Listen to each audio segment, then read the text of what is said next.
उत्तराखंड में एक ऐसी जगह छुपी है जिसका जिक्र ना किसी ट्रैवल ब्लॉग में मिलता है, ना किसी मैप में उसका रास्ता क्लियरली दिखाई देता है। यह है खैट पर्वत। लोकल्स इसे परियों का देश कहते हैं। कहा जाता है यहाँ कुछ ऐसी रोशनियां दिखाई देती हैं जो जमीन पर नहीं होती, और कुछ ऐसी आवाजें आती हैं जो हवाओं में गुम हो जाती हैं। खैट पर्वत तक पहुंचना इतना भी आसान नहीं है। न बोट्स मिलते हैं, न रास्ते पर लोग। ये जगह सिर्फ उन लोगों के लिए है जो टूरिस्ट नहीं, ट्रैवलर होते हैं, जिन्होंने गूगल पर जगह ढूंढने की बजाय अपने दिलों की आवाज सुनी होती है। ट्रैक के हर कदम पर लगता है जैसे आप किसी और दुनिया में जा रहे हो, जहां सिर्फ खामोशी है और उस खामोशी में आप कुछ बोलते हैं। तो यहाँ खैट की परियां आखिरी जो है उनको हरण कर देती थी। क्या सच में परियां होती हैं? शायद नहीं, या शायद तुम तब तक नहीं मानते जब तक तुम खैट नहीं जाते। लेकिन एक बात सच है, इस जगह का हर कोना कुछ कहना चाहता है, और सिर्फ वही सुन पाता है जिसका दिल सुनने के लिए खुला हो।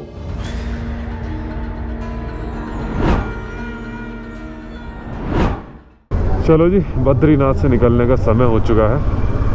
और अगर अभी बद्रीनाथ या माणा आने का प्लान करो तो प्लीज़ अभी मत आना, थोड़ा सा रुक जाना, क्योंकि अभी फ़िलहाल के टाइम पे इतनी ज़्यादा भीड़ है ना। अगर आप माणा की तरफ जाओगे तो आपको पैदल निकलने तक का रास्ता नहीं मिलेगा, इतनी ज़्यादा भीड़ है। प्रीवियस एपिसोड में आप जाके देख सकते हो। और महंगाई तो इतनी ज़्यादा हो रखी है रूम्स वगैरह पे, मुश्किल से आपको बजट फ्रेंडली रूम मिलेगा कहीं जाके। आज हम जल्दी निकले हैं, 7:30 हो रहा है। आज अपना जल्दी निकलने का रीजन है क्योंकि आज अपने को ट्रैवल करना है 250 प्लस किलोमीटर। आज हम जा रहे हैं बद्रीनाथ से खैट पर्वत। खैट पर्वत बोले तो परियों का देश। अब ऐसा कहते हैं कि वहाँ परियां आती हैं, सच है या फिर झूठ, ये तो हमें वहां जाके पता चलेगा। सुनने में आपकी तरह मेरे को भी काफी ज्यादा इंटरेस्टिंग लग रहा है। तो चलते हैं खैट पर्वत और देखते हैं, गाँव वाले से पूछते हैं और घूमते हैं खैट पर्वत। क्या व्यू आ रहा है भाई, पहाड़ों के ऊपर बादलों का घेरा, बादलों ने घेर रखा है पहाड़ों को। टाइम हो रहा है 11:33 और हमने चमोली क्रॉस कर दिया है, मतलब 100 किलोमीटर्स की डिस्टेंस कवर कर लिया है, 150 बचा हुआ है। तो जहाँ तक है 6-7 बजे तक हम पहुँच जाएंगे। चमोली पहुँचने के बाद थोड़ी थोड़ी गर्मी लगने लगी, धूप आ गई ना। ऐसा मन कर रहा है ये राइडिंग जैकेट को उतार दूँ, गर्मी लग रही है इसमें। चमोली क्रॉस करते ही अब नज़ारे बेहद ही खूबसूरत थे। न ज़्यादा भीड़ भाड़, न ज़्यादा शोर।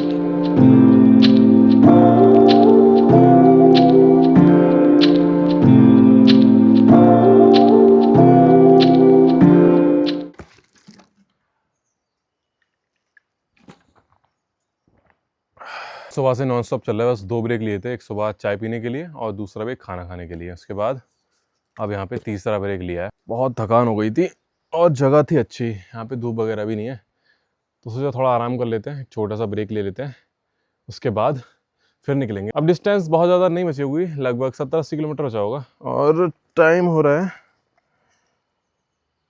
2 बज रहे हैं, तो लगभग 5-6 बजे तक पहुँच ही जाएंगे।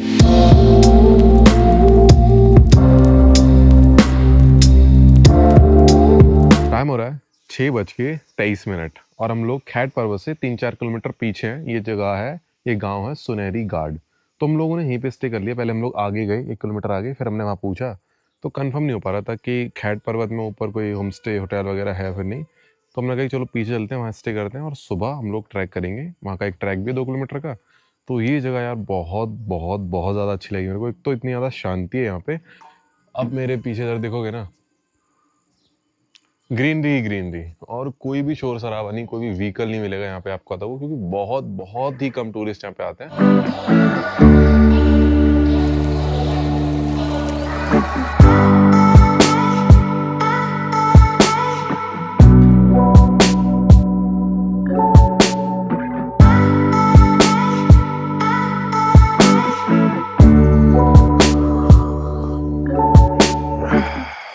Very very good morning from सुनहरी गार्ड। सुबह सुबह मौसम बहुत प्यारा हो चुका है, लेकिन हमारे लिए थोड़ी सी दिक्कत वाली बात है क्योंकि हमें सुबह सुबह जाना था ट्रैकिंग पे और हमने सोचा था 7 बजे तक निकल जाएंगे, लेकिन 7:30 हो रहे हैं। जैसे हमारी आँख खुली बारिश मिली हमें, अभी भी हल्की हल्की हो ही रही है, लेकिन नज़ारे आप चेकआउट कर ही सकते हैं, बहुत प्यारे नज़ारे हैं। ऊपर बादलों में फॉग ही फॉग हो गया है। सो गाइस 12 बज चुके हैं, धूप निकल आई है और बारिश हो चुकी है बंद। अब हम लोग ऊपर जा रहे हैं ट्रैक के लिए, थोड़ा सा लेट हो गए। वैसे हमने सोचा था कि आज ट्रैक करके आज ही ऋषिकेश वापस निकल जाएंगे, लेकिन अब तो मुश्किल सा लग रहा है।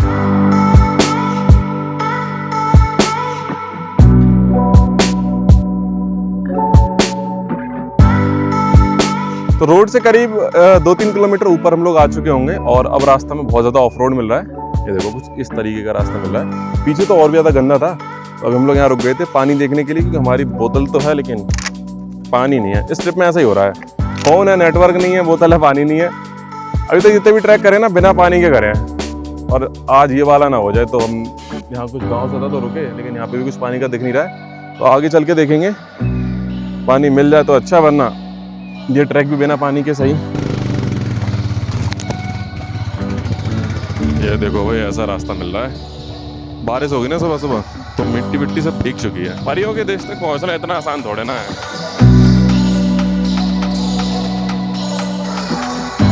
टायर की कंडीशन देख रहे हो, आपको बिल्कुल की टायर की ग्रिप नहीं दिख रही होगी, ग्रिप में भर चुकी है मिट्टी। अब बाइक फिसल रही है इधर उधर इधर उधर। अब थोड़ा सा टास्क आ चुका है। एक टाइम को तो अभी लगा कि टायर पंचर हो गया, तो फिर मैंने उतर के देखा नहीं, पंचर नहीं है, मट्टी लग चुकी है बहुत ज़्यादा। ये देखो अगला वाला टायर चेक करो, इस तरीके से मट्टी लगी हुई है और ये बहुत ज़्यादा चिकनी मिट्टी है। ये मडगार्ड देख रहे हो, ये देखो पूरा मिट्टी से कवर हो चुका है, अंदर पूरा मिट्टी जा चुकी है।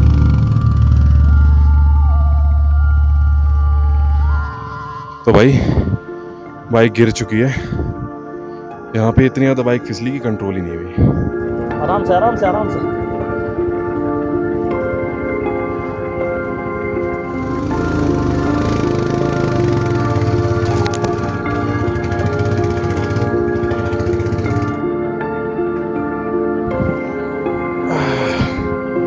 भाई बाइक यहाँ पार्क कर दिए, आगे का रास्ता पैदल पैदल तय करेंगे। और गर्मी लग रही थी बहुत ज़्यादा, रूम से स्वेटर पहन के आया था, वहाँ ठंड लग रही थी, बारिश हुई थी तो मैंने सोचा ठंडा होगा, लेकिन यहाँ की बहुत ज़्यादा उमस सी हो रही है।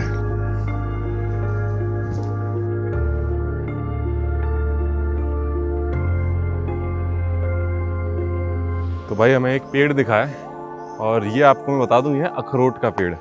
तो अभी आपको दिखाता हूँ कि अखरोट आता कैसे है।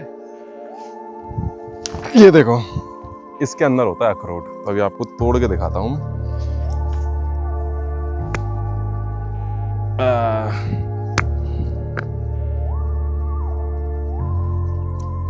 ये भी मजबूत है भाई अखरोट की तरह। ये देखो भाई अभी कच्चा सा है, ये दिख रहा है आपको, ये देखो ये निकल गया है। तो ये है अखरोट, इसके अंदर आता है अखरोट, इसको तोड़ के निकाला जाता है।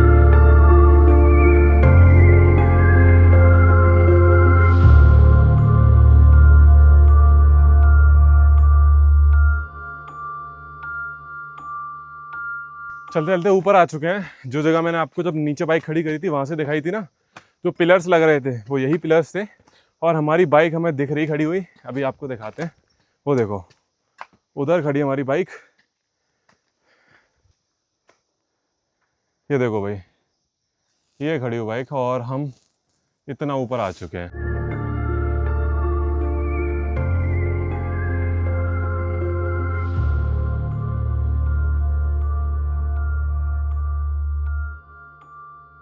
फाइनली 3 घंटे का ट्रैक करने के बाद हम ऊपर मंदिर पे पहुंच चुके हैं।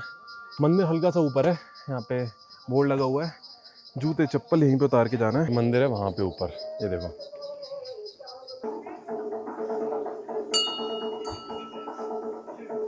सो फाइनली परियों के देश खैट पर्वत पहुंच चुके हैं।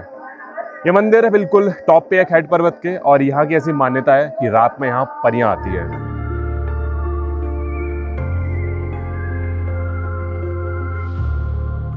तो अभी हम खैट पर्वत के बिल्कुल टॉप पे आ चुके हैं, और यहाँ पे एक दुर्गा माता का मंदिर भी है।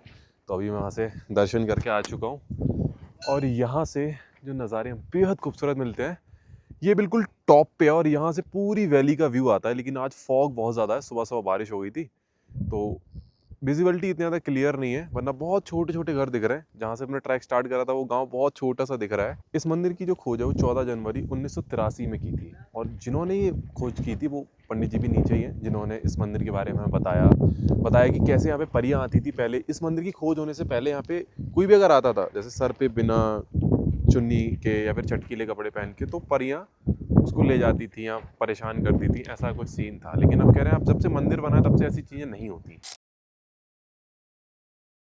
14 जनवरी 1983 को खैट पर्वत की खोज की गई। अभी 45 साल हो गए मुझे, बस ये लगातार इसमें काम कर रहे हैं।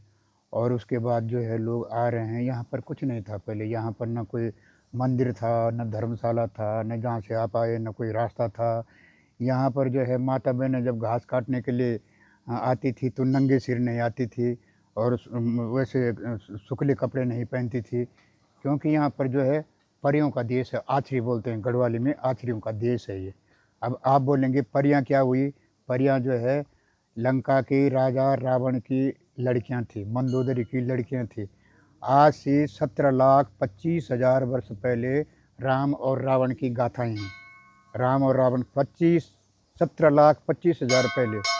तो ऐसा हुआ, लंका के राजा रावण ने 18 साल तक जो है तुंगनाथ में तपस्या की। यहाँ चमोली डिस्ट्रिक्ट में तुंगनाथ जगह पड़ता है। तो 18 साल तपस्या की। और रावण जो है बड़ा विद्वान था, तपस्या की ऐसी तपस्या तो किसी और ने भी नहीं की। तो मंदोदरी, उनकी पत्नी रानी मंदोदरी ने बोला, हे राजा रावण, हे पतिदेव, आप जो है हर समय तपस्या में लीन रहते हैं, कभी आपने ये भी सोचा कि हमारी कोई औलाद भी नहीं है? तो राजा रावण ने बोला, मंदोदरी तो ऐसा सोचते तो भी तपस्या कर ले। तो मंदोदरी ने जो है शिव जी की तपस्या, फूल पर 12 साल तक जो है देवी देवताओं को फूल चढ़ा करके अपनी तपस्या शुरू की। 12 साल बाद जो है उनको साक्षात शिव के दर्शन हुए, प्रकट हुए। उन्होंने बोले, मंदोदरी तेरी 9 कन्याएं होंगी और एक पुत्र होगा, लेकिन जिस दिन से इन पुत्रियों का जन्म पृथ्वी में होगा उस दिन से लंका का विनाश शुरू हो जाएगा। मंदोदरी ने सोचा, ये बाबरी, और शिव जी अंतर्ध्यान हो गए। मंदोदरी ने बोला, ये तो मेरे पति रावण सुनेंगे, लंका का विनाश शुरू हो जाएगा। तो मंदोदरी ने 9 महीने बाद जो है जो पुत्री हुई उनकी 9 कन्याएं उन्होंने पहाड़ पर पटक दिया। अब पहाड़ पर पटक दिया तो अब जब पटक दिया तो मर गई, वो ख़त्म ही हो गई। अब जब पहाड़ पर पटक गई तो उनको खाने पीने, भाई ऐसा होता है, आप लोग हम लोग जब इस समय यहाँ पर जीवित हैं तो हम भी सोचते हैं यार हम भी मर जाएं तो हमारी कहीं दुर्दशा न हो उस ज़माने में। तो ऐसी ही वो परियां जो बेचारी जो है, जो बच्चे जो है पहाड़ पर पट गए, न तो उनको खाना न पीना न कुछ। तो वो जो है जो लोग आते थे घास लकड़ी के लिए या ऐसे कपड़े पहन के, उस पर वो छल कर देती थी, उस पर छल जाती थी। और उसको ये तो वैसे हो जाना, उसने बीमार हो जाना या कुछ ऐसे हो जाना, तो उस पर जो है ऐसा रिवाज है कि उस पर सिर पर उठा करके, हैं आपके यहाँ भी हैं, सिर पर उठा करके धूप बत्ती यूँ चावल उड़ा करके यूँ फेंक देते हैं ताकि उसका जो है भूत प्रेत लगा है उस पर। तो ऐसे यहाँ पर लोग करते थे। तो उस जो निकल गया जो प्रसाद वगैरह जो फेंक दिया, उसी को वो परियां खाती थी, आछरियाँ खाती थी। वह ऐसे ही उनका चलता रहा बरसों तक, लाखों बरस तक। तो अचानक मुझे स्वप्न में आ गया कि खैट पर्वत की माँ ने, खैट पर्वत की दुर्गा ने जो है, आछरियों ने जो है, यहाँ पर आया मैं। मेरा घर बहुत दूर पड़ता था, रास्ते उस समय गाड़ी गुड़ियाँ कुछ नहीं थी, सब पैदल, यहाँ पैदल चलना 2-4 घंटा 5-7 घंटा एक दिन पूरा लगना पैदल। यहाँ पर आए तो यहाँ मैंने माँ से प्रार्थना की, कुछ नहीं था यहाँ पर, इस भूमि से प्रार्थना की कि बस यहाँ पर जो है 12 मंदिर बनेंगे। अच्छा, यहाँ पे पहले ढोल वगैरह और शंख वगैरह बजाने की पहले वो थी, यहाँ नहीं बजते थे? यहाँ ने इनका दोस्त जो यहाँ से जो दूर दूर के गांव भी है ना वो दिखाई देते हैं, वहाँ भी नहीं बजते थे ढोल इसके डर से। यही नहीं, वहाँ भी गांव दूर दूर से जहाँ यहाँ से दिखाई देता है। तो यहाँ खैट की परियां आछरी जो है उनको हरण कर देती थी। जीतो बगड़वाल हुए एक बड़े छलैया पुरुष थे और नाचने गाने वाले थे, उनका इन परियों ने हरण कर दिया। अच्छा, हाँ, ये सत्य बात है? सत्य बात है, शास्त्र में लिखा है, सत्य बात है। खैट पर्वत सिर्फ एक ट्रैक नहीं था, ये एक एहसास था, एक अनकही कहानी। अगर आप भी उन जगहों को महसूस करना चाहते हो जो दुनिया से छुपी हैं, तो खैट पर्वत एक बार जरूर आना। बस याद रखना, कुछ जवाब नहीं मिलेंगे, पर सवाल ज़रूर बदल जाएंगे।